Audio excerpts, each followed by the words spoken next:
Nahaharap sa patong-patong na reklamo ang driver ng truck na umararo sa mahigit 20 sasakyan sa Taytay Rizal kahapon. Ang mga biktima nangangamba dahil baka raw wala silang makuhang tulong mula sa may-ari ng truck. Mula sa Taytay Rizal nakatutok live si Susan Enriquez-San. Mel, nabatak na yung 10-wheeler truck na umararo sa ilang mga tindahan dito nga sa public market dito sa Taytay Rizal kahapon. Kaya dito ay tumambad kung gaano katindi ang idinulot nitong pinsala sa mga ari-arian, bukod pa ang pinsalang idinulot ito sa mga biktima. Ito ang iniwang danyos ng 10-wheeler na nakadisgrasya sa 21 sasakyan at nakapatay ng isang ginang at nakasakit sa mahigit 20 iba pa kahapon sa Taytay Rizal. Kanina, toneladang buhangin na karga ng truck ang kailangan tanggalin bago ito tuluyang maialis sa pinangyarihan ng aksidente. Ang 2 sa 3 kritikal, bumuti na raw ang kondisyon. Si Pauline Duca na anak ng nasawi, nakikipaglaban pa rin sa kanyang buhay sa Manila East Medical Center. Mangyak-nyak naman ang ilang sugatan habang inaalala ang malagim na trahedya. Pero ang mas masaklap, tila wala raw silang maaasahang tulong mula sa may-ari ng truck.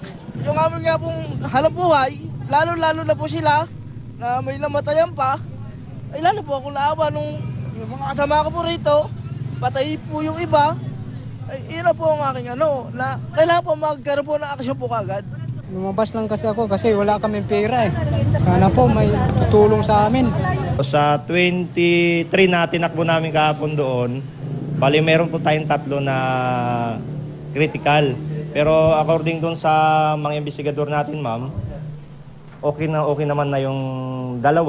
Yung isa, ma'am, nandito sa may Manila East General Hospital, medyo nasa ICU pa siya. Okay. Ang driver ng truck na si Tomas Baldonade, abot langit ang paghingi ng dispensa.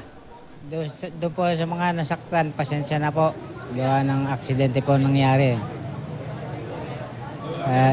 Yung pong pangyayari po ngayon nawala po ng preno eh.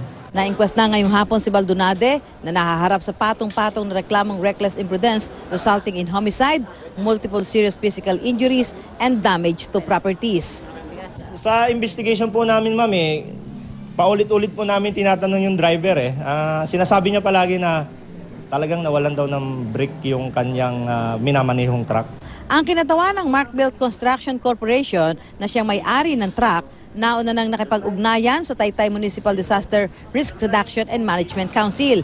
Nangako silang makikipagtulungan sa mga biktima.